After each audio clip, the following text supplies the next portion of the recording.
আচ্ছা, তোমরা কি জানো তোমাদের বাড়িতে থাকা 1 কাপ মুগ ডাল দিয়ে এই দুর্দান্ত রেসিপিটা তৈরি হয়ে যাবে।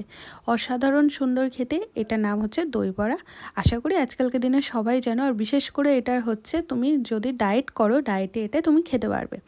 তো চলো শুরু করি আজকের ভিডিওটা। তো কেমন আছো তোমরা সবাই অবশ্যই কমেন্ট করে জানিও। তো আগের দিন রাত্রেবেলা ডালটা ভিজিয়ে রেখেছিলাম, পরের দিন ওটাকে মিক্সিতে পেস্ট করে নিয়ে ভালো করে ওটাকে ফেটাতে হবে। যতক্ষণ না জলে দিলে ডালটা ভেসে ওঠে ততক্ষণ তোমাকে ফেটাতে হবে। তারপর তেলে ফ্রাই করে নিতে হবে। দেখবে যখন তেলে দেবে নিজে নিজে ওটা উল্টে যাবে। যদি ফ্যাটানো ভালো হয় তাহলে এই রেসিপিটা তোমার দুর্দান্ত হবে।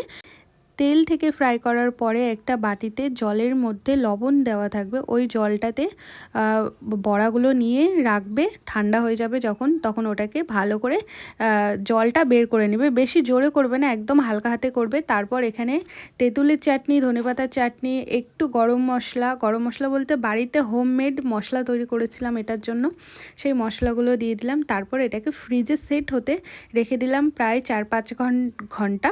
সঙ্গে সঙ্গেও ভালো লাগে, কিন্তু সেট হওয়ার পরে একটা বেশি ভালো লাগে খেতে, কারণ দইগুলো পুরো সোক করে নেয় ওর বড়াগুলোর ভেতরে। তারপর এই ঝুরি ভাজাগুলো দিয়ে তুমি সার্ভ করে দাও। তুমি নিজেও খেতে পারো, বাড়িতে গেস্ট আসলেও তুমি